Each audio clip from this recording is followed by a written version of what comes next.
.4, find the slope and rate of change. In words, we say that the slope is rise over run, which is the change in y over the change in x.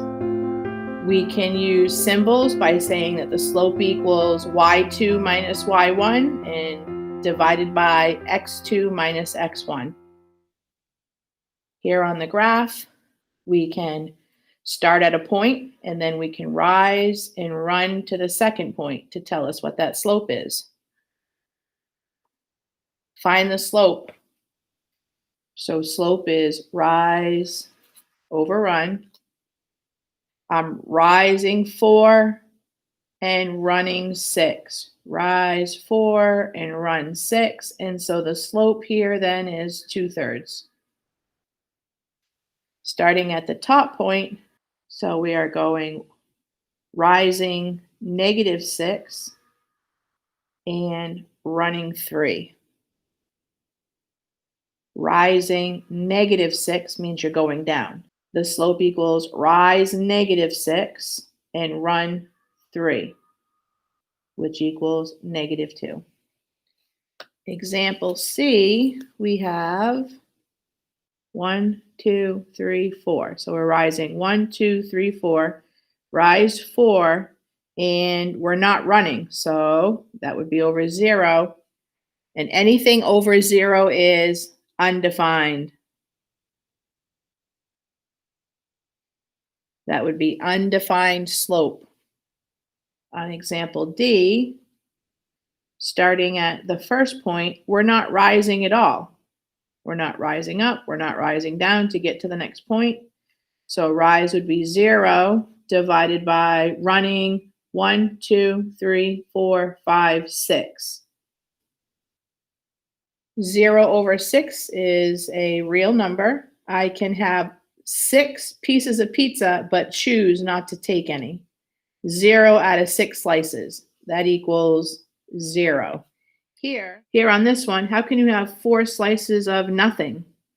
It's always the part to the whole. Well, there's nothing there for the whole, so how can there be a part? That's undefined. All right, that is how you find slope on a graph. Now, to find slope given 2 points, we're going to use the equation slope equals the change in y over the change in x. And so we could say that x1 and y1, that means the first point. When they do subscripts, they're not exponents, they're subscripts. That's telling you that you have 0.1 and then you have 0.2. And so y2 minus y1, here's y2, here's y1. So that would be 3 minus a negative number, double negatives. 3 minus -3 over 7 minus 1. We get 6 divided by 6, which equals 1. The slope is 1. Here we have -6 minus 0 divided by 0 minus 0. We get -6 divided by 0, which is undefined.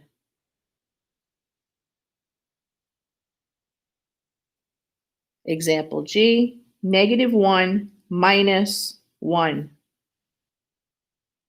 -1 minus 1 divided by 1 minus -9. 1 minus -9. Watch out for those double negatives. The equation does already have negatives in it. So if x1 or y1 are negative, that creates double negatives. We get -2 over 10, which equals -1/5.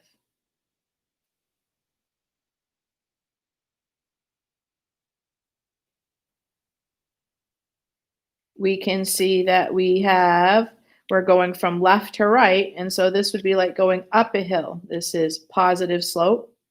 Going left to right, when I get to the line, I'd be going down the hill for negative slope. This would be walking on a flat floor. You're not going up or down. That is 0 slope. And then right here, climbing the walls, well, we can't do that. This would be undefined slope. Example 5, the internet cafe. The table shows the cost of using a computer at an internet cafe for a given amount of time. Find the rate of change in cost with respect to time. Find the rate of change. And so here we could see how much is going on between these. It's going up by 2. It's going up by 2. And here we see that we are going up by 7, up by 7. And so the rate of change, this is always going to be your x, this is going to be your y. And so the rate of change would be 7 halves, y over x. Example 6, community theater. A community theater performed a play each Saturday evening for 10 consecutive weeks.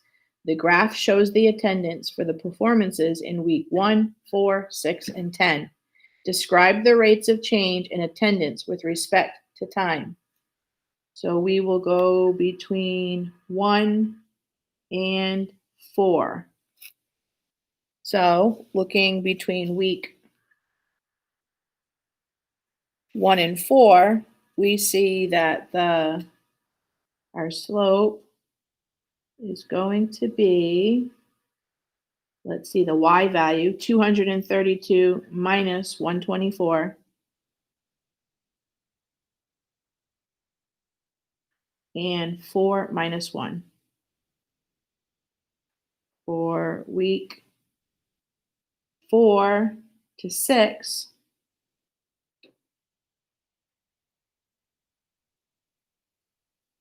from 4 to 6, we get 204 minus 232. And 6 minus 4. For week 6 through 10, our slope is going to be 72 minus 204. And 10 minus 6.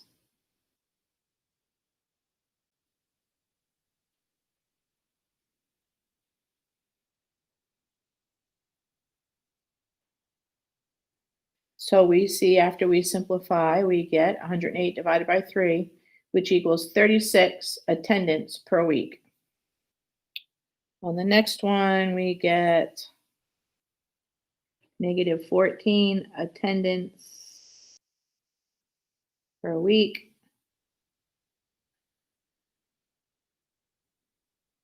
And for the last one, we get, and so we can see that the attendance is going down. We can see that the attendance increased during the early weeks, but then it decreased during the later weeks, and it started to decrease even more rapidly towards the end. So our final answer is, attendance was up in the beginning, but started decreasing at week 4 and decreased even more rapidly after week 6. We will do this activity during class. Example 7, a student commutes from home to school by walking and by riding a bus. Describe the student's commute in words. I would say that the student walked to the bus stop in 4 minutes, stood at the bus stop for a couple of minutes, 2.5 minutes or so, and then rode the bus to school, which you can see the distance increased very quickly when he got on the bus. The student walked to the bus stop in 4 minutes. The student waited at the bus stop for a few minutes. Then the student rode the bus to school and covered the most distance. Example A, we need to solve for x. And so we have 2 points and the slope. Every time in science and in math, when they give you some data, you got to think, what equations do I have that are going to help me to solve the problem? I need an equation, and I see here that I have 2 points and a slope. Well, that would be the slope formula. M equals y2 minus y1 over x2 minus x1. I have M, and I have all of these. So I'm going to substitute everything in. We have slope is 5, 6. And then y2 minus y1, negative 1 minus 4, divided by 6 minus x. I'm going to simplify the numerator. And then we are back to chapter 2 and solving proportions. The only time that we can cross multiply is when there's an equal sign. 6 times negative 5 and 5 times 6 minus x. 6 times negative 5 equals 5 times 6 minus x, and solve for x. Negative 30 equals 30 minus 5x. Subtract 30 from both sides, and we get negative 60 equals negative 5x. Divide by negative 5, and we get that x equals 12.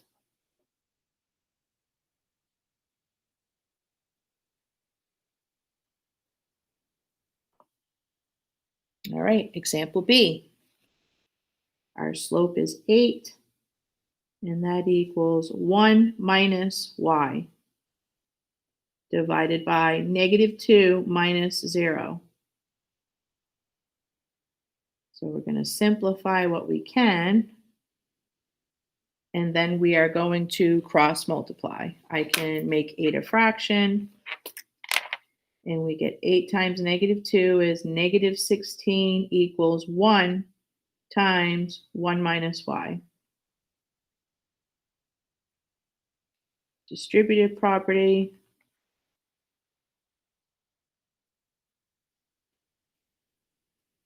And what I'm going to do here, because I see I have a negative y, I'm going to put the y on this side and put the negative 16 on the right. So I'm going to add y to this side and add y to this side.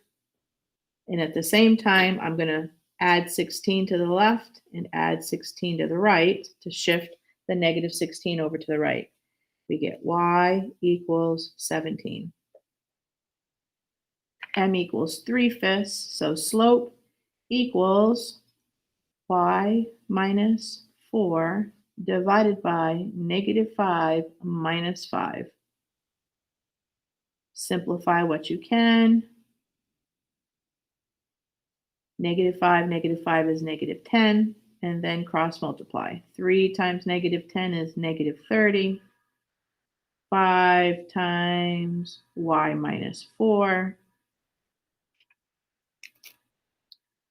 Use the distributive property, and we get 5 times y is 5y, 5 times negative 4 is negative 20, and we're at a two-step equation. I'm going to add 20 to both sides,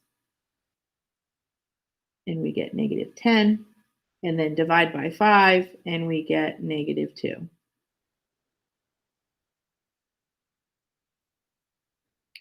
My slope is 3, so our slope is 3 equals 7y minus 3 divided by negative 6 minus 9. So we have 3 equals 7y minus 3 divided by negative 15. Make 3 a fraction. Or another way I can think about it is I'm going to multiply this side by negative 15, and I'm going to multiply this side by negative 15. These cancel numerator to denominator. And I get negative 45 equals 7y minus 3. That was just another way to talk about how to solve. I could have thought about it as proportions, and I would have got exactly the same thing. A two-step equation, I'm going to add 3 to both sides. We get 7y equals negative 42. Divide both sides by 7, and we get y equals -6. All right, our slope is 6 equals 4 minus y plus 1. Now I'm subtracting two things, so I need to make sure I'm using parentheses to show that both of these things are being subtracted.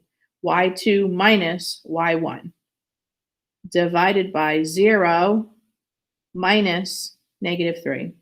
Double negatives. And simplify what we have here. We have 4, and then distributive property. Negative times y is negative y. Negative times 1 is -1. Divided by 0 plus 3. And so I'm going to do two things at one time. I'm going to multiply both of these sides by 3 to get rid of my denominator. And I have 18 equals 4 minus 1 is 3, and then minus y. Again, I have a negative variable here, and so I'm just going to shift my negative variable over to the left so that it will be positive, and at the same time, I'm going to shift my 18 to the right-hand side. So I'm going to add y to this side, and I'm going to add y to this side. These cancel, and at the same time, so I don't have to keep rewriting stuff, I'm going to subtract 18 from the left, subtract 18 from the right. And what do we have left? We have y equals 3 minus 18, which would be -15.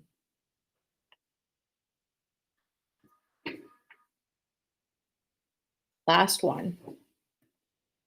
We have that our slope 4 equals 15 minus 7 divided by -10 minus x over 2. Simplify what we have. 4 equals 8 divided by -10 negative x over 2. All right, I'm going to make 4 a fraction. Cross multiply, we get 1 times 8 is 8. And then 4 times this mess down here. 4 times -10 minus x over 2. I'm going to do the distributive property. And we get 8 equals 4 times -10 is -40. And then 4 times -x over 2. Well, I'm going to make 4 a fraction. And I see I have a 2 in the denominator and a 4 in the numerator, so I'm going to cross cancel. I can take a 2 out. 2 divided by 2 is 1. 4 divided by 2 is 2. So that leaves 2 times -x, which is going to be -2x. And we are at a two-step equation again. I'm going to add 40 to both sides. So we get 48 equals -2x. 48 equals -2x, and then divide by -2. X equals -24.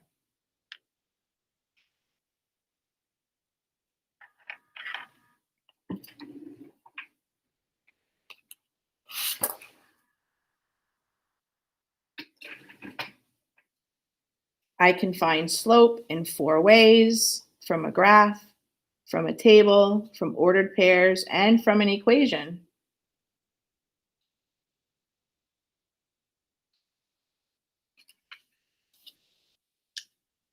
From a graph, I just need to have 2 points, and this graph did not come out very good. This is not good because you don't have lines to see where there's an exact point. I can see -6 to start at, but I don't see another number. This is not a good graph to do it from. Let's say that we have the point, we will say we have the point -2, -2. And this is the point -6, 0. I will not give you graphs where you can't see exact points on them. So I'm giving this one to you this time. So I would say that my slope is rise 2 and run. So we're rising 2 and then running -4. So the slope would be rise 2, run -4, which equals -1/2. From a table, I'm going to see what's going on between my numbers here. I see that they're increasing. This is going up by 6. -2 to 4 is going up by 6. 4 to 10 is going up by 6. And then in my y values, I see that they're going down. So from 7 to 3 is -4. 3 to -1 is -4. -1 to -5 is -4. So you've got your change in y over your change in x. That's going to be -4 over 6, which equals -2/3. We can find slope from 2 points. So we have that our slope is -2. Actually, we'll start with this one. 7 minus -2.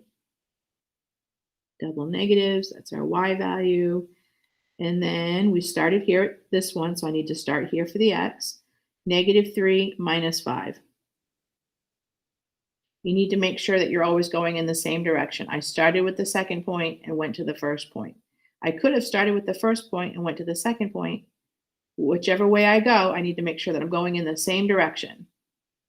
We have 9 over -8, so -9/8.